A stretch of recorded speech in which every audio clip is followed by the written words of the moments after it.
오늘은 벌써 10월의 네 번째 주일입니다. 나에게 믿음은 당연합니다. 눈으로 하나님을 봅니다. 라는 제목으로 욥기서 42장 1절부터 6절까지 본문으로 함께 말씀을 나누겠습니다. 욥기서의 제목을 정한다면 이렇게 정할 수 있을 겁니다. 이렇게도 고통 앞에 선 인간의 믿음. 과연 극심한 고통 앞에 선 인간은 믿음을 지킬 수 있을까? 사람이 커다란 고난과 어려움을 당하면 어떻게 됩니까? 절망하게 되죠. 믿음에 대해서도 그럴 것 같습니다. 믿음의 사람에게 어떤 큰 고난과 시련, 고통, 문제가 생긴다면 그 믿음이 온전할 수 있을까? 과연 사람은 어느 정도의 고난까지 견디고 믿음을 지킬 수 있을까요? 욥기서는 정말 사람이라면 누구라도 감당하기 어려운 그런 극심한 고난을 던져주고 있습니다. 그 고난 앞에 선 인간, 바로 욥이죠. 욥의 믿음에 대해 이야기하고 있습니다. 그런데 결론을 먼저 말씀드리면 욥은 나에게 믿음은 당연합니다 라는 것을 보여줍니다. 정말 극한의 고통을 당했는데 이제 그 고통과 고난, 그런 일들은 전혀 문제가 되지 않았습니다. 문제로 여기지 않게 되었습니다. 그리고 오히려 자기가 하나님을 원망하고 삶에 실망했던 것, 인생에 좌절했던 것에 대해서 하나님께 내뱉었던 많은 하나님이 실망하실 말씀에 대해서 회개를 하게 됩니다. 이제 내게 믿음은 당연하다. 나에게 하나님을 믿는 믿음은 너무나 당연한 것이다 라는 그런 모습을 보여주게 됩니다. 오늘 욥기서 42장을 함께 나누면서 우리도 하나님을 향한 이런 믿음이길 원합니다. 당연한 믿음.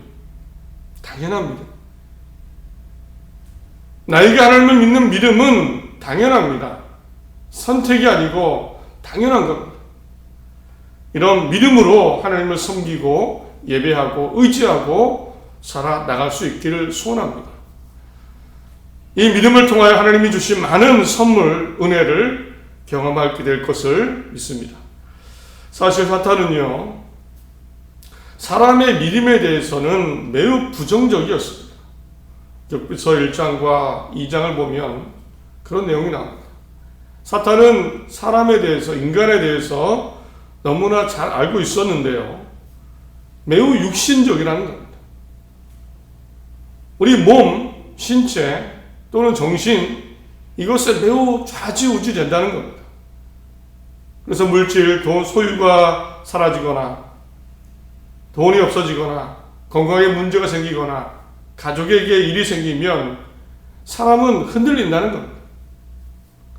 믿음도 그렇다는 겁니다. 하나님을 아무리 잘 믿어도 어떤 문제, 자기 자신에게, 가족에게 어떤 큰 고난과 시련이 오면 그 하나님을 믿는 믿음조차 당연히 흔들린다는 주장을 사탄은 합니다. 매우 믿음에 대해 부정적인 것이 사탄입니다. 그래서 당시 가장 믿음 좋기로 소문난 하나님께서도 인정한 사람 욥이 있었는데 이 욥에 대해서 테스트를 합니다. 시험을 합니다. 욥의 믿음, 하나님을 믿는 믿음을 의심하고 사탄은 비판을 합니다. 1장 11절 보면 이제 주의 손을 펴서 그의 모든 소유물을 치소서 그리하시면 틀림없이 주를 향하여 욕하지 않겠나이까. 지금 하나님이 욥을 많이 축복하시고 많은 소유를 주셔서 이렇게 하나님을 잘 믿는 것이니 그 많은 가축과 제사를 다 없애십시오. 그의 모든 소유를 사라지게 하십시오. 자녀든 재산이든. 그러면 하나님을 욕하고 저주하고 믿음을 버릴 겁니다. 실제로 7 아들과 3 딸이 하루아침에 죽게 되고 모든 재산은 약탈을 당해서 빈털터리가 됩니다. 동방에 으뜸 가는 부자였는데 빈털터리고 가장 비참한 인생으로 떨어진 겁니다. 또 사탄은 말합니다. 2장 5절을 보면 이제 주의 손을 펴서 그의 뼈와 살을 치소서 그리하시면 틀림없이 주를 향하여 욕하지 않겠나이까. 좋습니다. 소유가 사라지고 가족이 없어져도 참을 수 있겠죠. 그런데 사람은 자기 생명의 위협 앞에서는 아무 소용이 없습니다. 뭐라도 다 버리고 흔들립니다. 이제 그의 몸에 그에게 큰 병이 나거나 그의 몸이 아프게 해보십시오. 그러면 하나님을 저주하고 생명을 지키기 위해 믿음을 버릴 겁니다. 실제로 온몸에 종기가 납니다. 발바닥부터 머리 위까지, 정수리까지 간지럼과 통증에 괴로워합니다. 정말 이렇게 사람이 큰 고난을 당할 수 있을까? 목숨만 붙어 있는 것 뿐이죠. 신체도 다 고통스럽게 망가지고 마음도 정신도 다 깨졌습니다. 그의 아내는 옆에서 말하기를 얼마나 그의 아내도 화가 났을까요? 그죠? 차라리 하나님을 저주하고 죽으라고 얘기를 합니다. 주위에 있는 친척이나 사람들 다 떠났을 겁니다. 자, 이제 이런 고난을 당하는 욥, 고난 앞에 사람의 믿음은 어떨까요? 온전할까요? 온전할 수 있을까요? 사실 욥은 하나님께 원망을 쏟아냈습니다. 어떤 분은 욥이 하나님을 원망하지 않고 믿음을 잘 지켰다라고 얘기하는데 제가 볼 때 그렇지 않습니다. 욥기 40장 2절을 보면 하나님은 욥에게 이렇게 말씀하시면서 말씀을 시작하십니다. 전능한 하나님과 다투는 욥아, 내가 나를 꾸짖을 셈이냐? 내가 나를 비난하니 어디 나에게 대답해 보아라. 사실 욥은 하나님을 비난했습니다. 친구들과 막 대화를 하지만 사실은 하나님을 향한 원망과 실망과 비난이 섞여 있었습니다. 제 잘못을 하나라도 찾아보십시오, 하나님. 제가 왜 이런 고통을 당해야 됩니까? 차라리 저를 왜 태어나게 하셨습니까? 태어나기 전에 죽었으면 죽었을 텐데요. 사실 생명을 주신 하나님께 원망하는 겁니다. 고통 앞에 선 인간, 아무리 좋은 그 당시 가장 믿음 좋은 욥이었지만 그의 믿음은 온전하지 않았습니다. 하나님을 탓하고 하나님께 따지고 믿음이 흔들릴 대로 흔들립니다. 그런데요, 오늘 42장입니다. 욥처럼 누구나 믿음이 흔들리는데 욥의 믿음 흔들리는 것, 하나님께 따지는 것 어떻습니까, 여러분? 나라면 어떨까요? 온전할 수 있을까요? 과연 며칠이나 될까요? 그런데 오늘 42장 욥의 태도가 돌변합니다.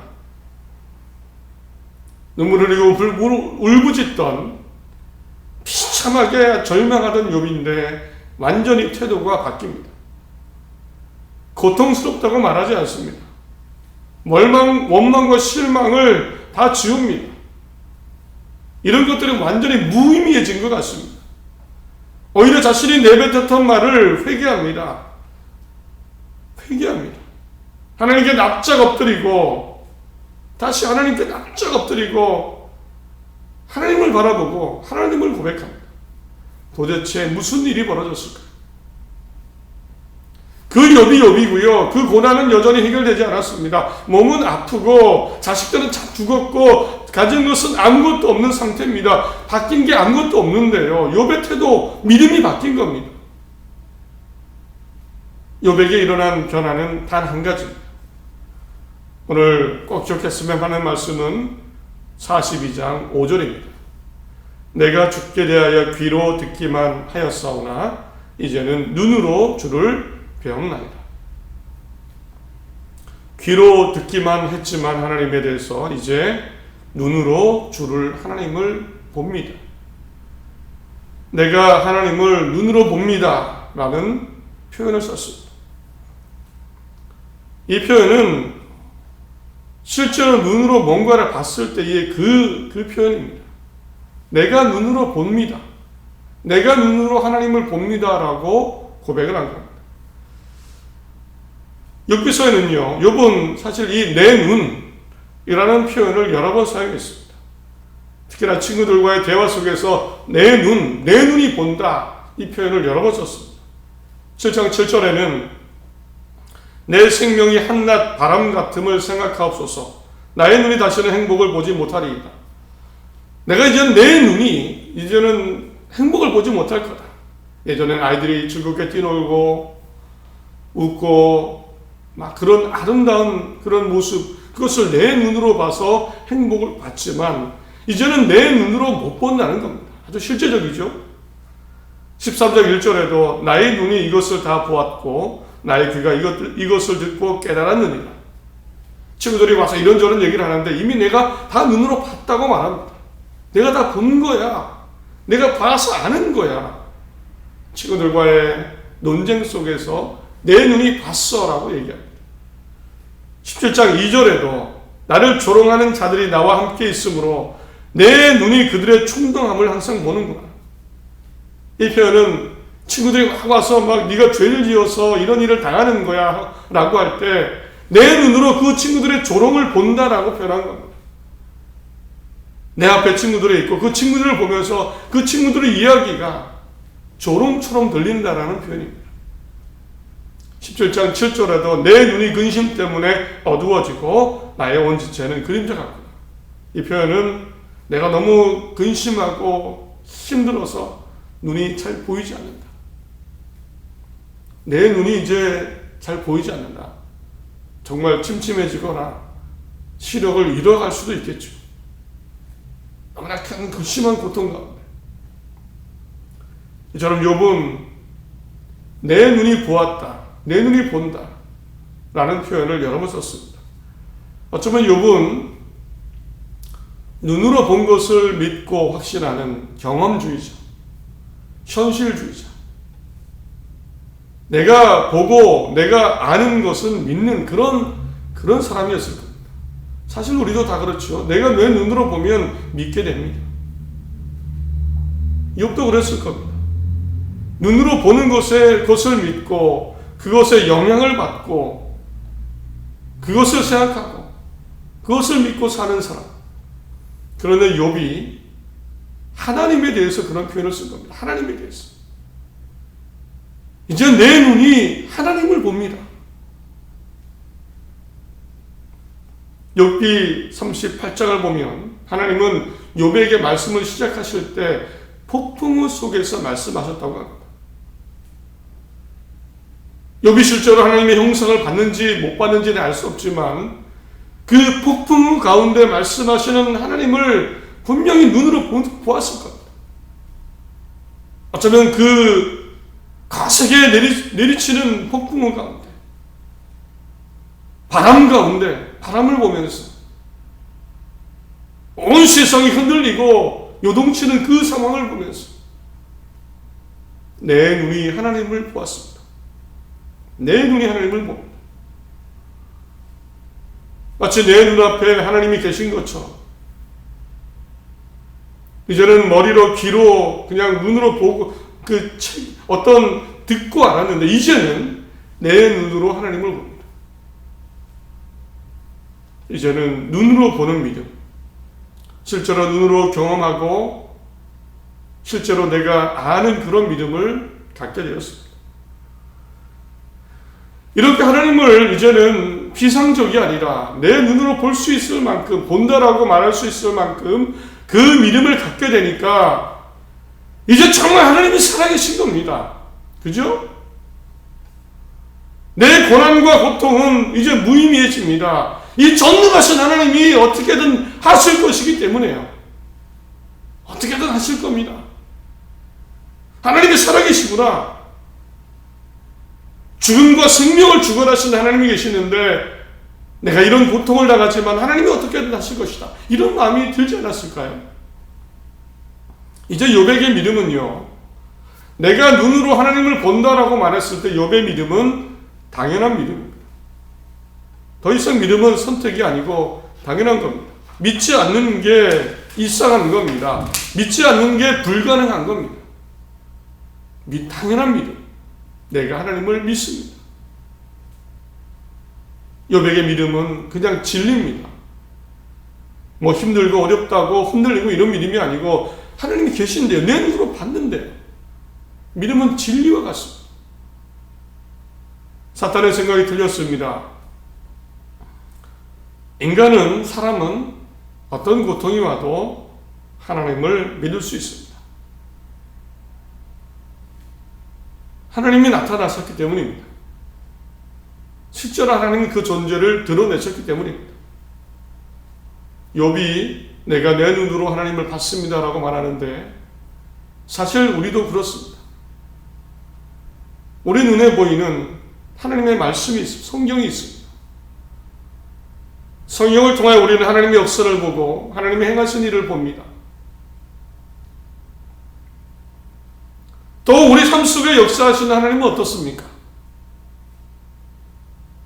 내 인생을 돌아볼 때 얼마나 하나님이 도와주시고 역사하시고 인도하셨습니까? 마치 내 눈으로 보듯이 내 삶 속에 들어오셔서 내 인생 가운데, 우리 가정 가운데 역사하신 하나님의 경험이 있지 않으십니까? 우리도 내 눈으로 하나님을 봅니다. 내 눈으로 하나님을 봅니다. 라고 고백할 수 있습니다. 라고 고백할 수 있습니다. 그런 생각을 해보십시오. 내 눈으로 하나님을 본다. 이 믿음으로 산다면 우리가 무엇이 두렵겠습니까? 정말 실제 하시는 하나님을 보는 것 같이 하나님을 경험하듯이 그런 믿음으로 산다면 하루하루를 우리는 어떻게 살아갈 수 있을까요? 내 믿음은 어떤 믿음이 되고 내 인생은 얼마나 능력 있는 인생이 될까요?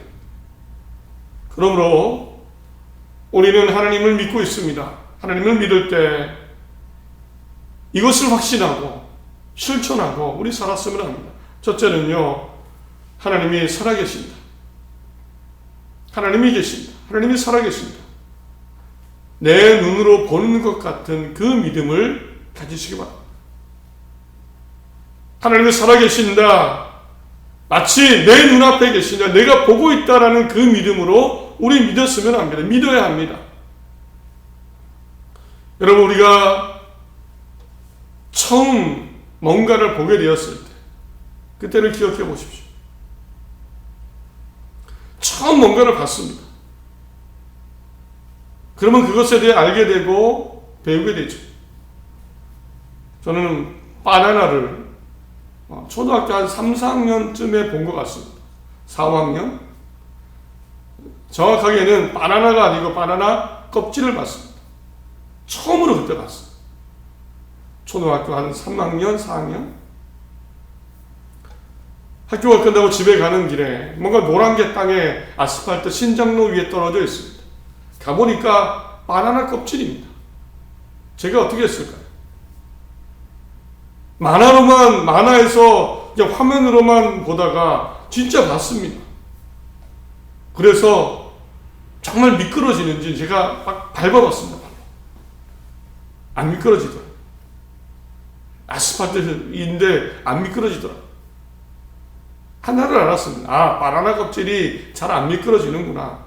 땅 위에서는. 하나를 알았습니다. 이제 만화에서만 아니라 실제로 보고 나니까 뭔가를 알게 됐습니다. 실제로 우리는 뭔가를 실제 경험하고 보게 되었을 때 그 감정이 있죠. 뭔가를 배우게 되고 알게 되고 확신하게 되는데 우리도 그렇습니다. 살아계신 하나님, 우리 그렇게 믿자는 겁니다. 마치 내가 눈으로 본 것처럼, 내가 눈으로 보고 있는 것처럼 특히나 감사하게도 우리에게 하나님이 성경을 주셨습니다. 성경에 수많은 하나님의 역사를 보여주고 계십니다.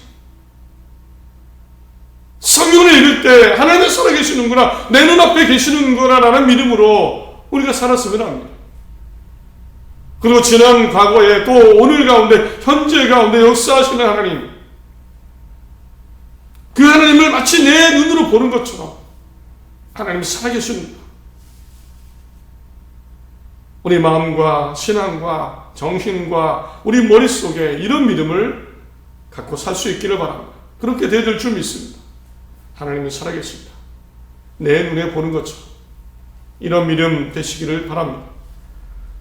여러분, 둘째, 내 눈으로 하나님을 본다면 또한 어떻습니까? 하나님께서, 내 눈에 보이는 하나님께서 선한 일을 하신다라는 것도 내 눈으로 보는 것처럼 믿어야 될 줄 믿습니다. 하나님은 선한 일을 하신다. 하나님은 내 눈에 보이는 선한 일을 하신다. 여기 나중에 하나님의 말씀을 통해 깨달은 사실이 하나 있습니다. 하나님이 일하신다는 거였습니다. 이번 생각, 나중에 그 전에는 오해를 했습니다. 하나님이 침묵하신다, 주무신다, 어디 계시냐? 그래서 막 따졌지요. 그런데 이렇게 원망하는 욥에게 하나님이 38장부터 나타나셔서 말씀하시는데요. 너는 내가 묻는 말에 대답해 보여라 라고 하시면서 말씀하십니다. 그리고 욥이 알지 못했던 하나님이 하고 계신 일들, 하셨던 일들을 알려주십니다. 내가 땅에 기초를 세울 때 너 뭘 했냐? 내가 땅에 기초를 세웠어. 내가 바다의 한계를 정했어. 하루도 빠짐없이 아침이 되라고 명령을 했어. 너는 그런 적이 있느냐? 사람이 살지 않는 곳에 내가 비를 내렸어. 너는 몰랐지. 계절마다 별을 이끌어내고 구름에게 명령하여 추수 때가 되고 때가 되면 비를 내리게 했어. 너는 몰랐지.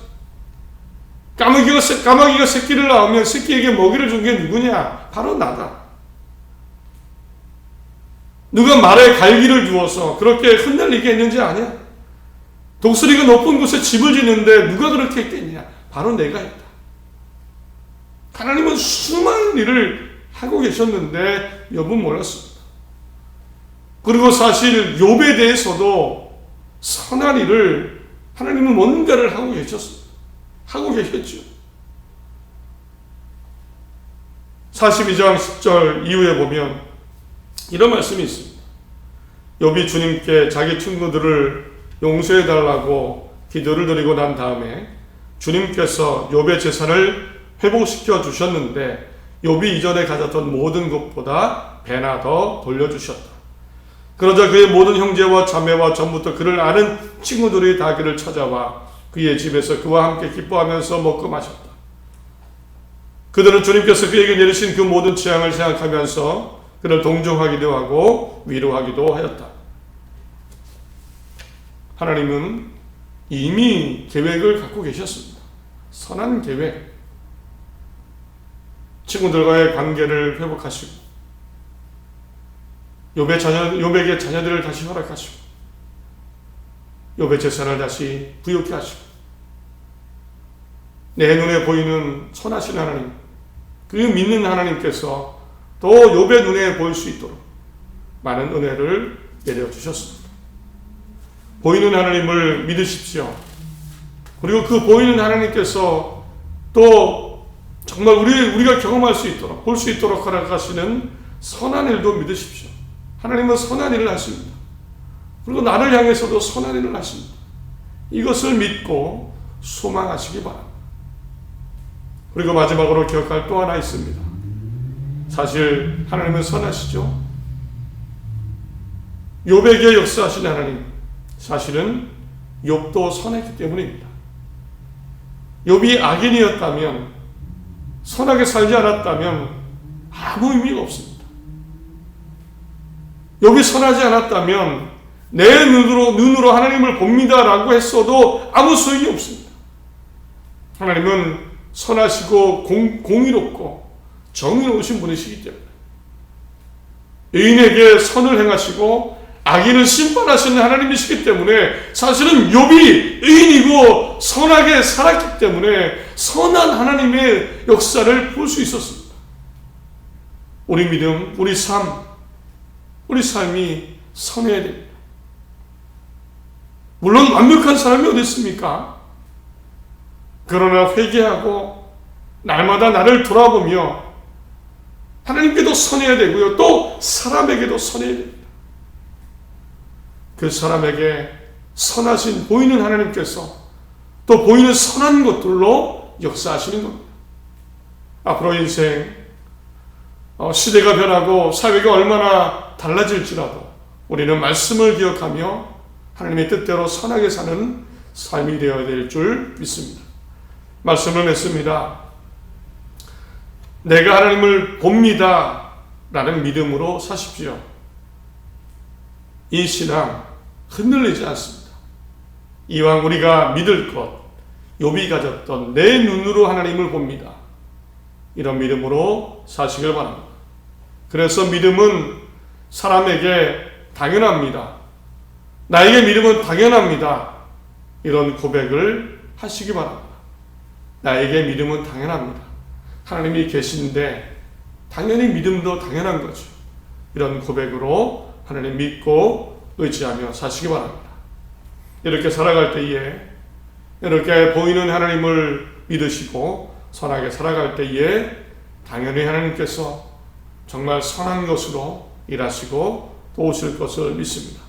필요한 힘도 주시고 먹을 것, 입을 것, 마실 것 주시고 하나님께서 부르셔서 하나님 앞에 가는 날까지 우리를, 가정을, 삶을 지키실 것을 믿습니다. 선하신 하나님을 향한 당연한 믿음으로 희망과 하나님의 도우심이 가득한 그러한 복된 한 주가 되시기를 바랍니다.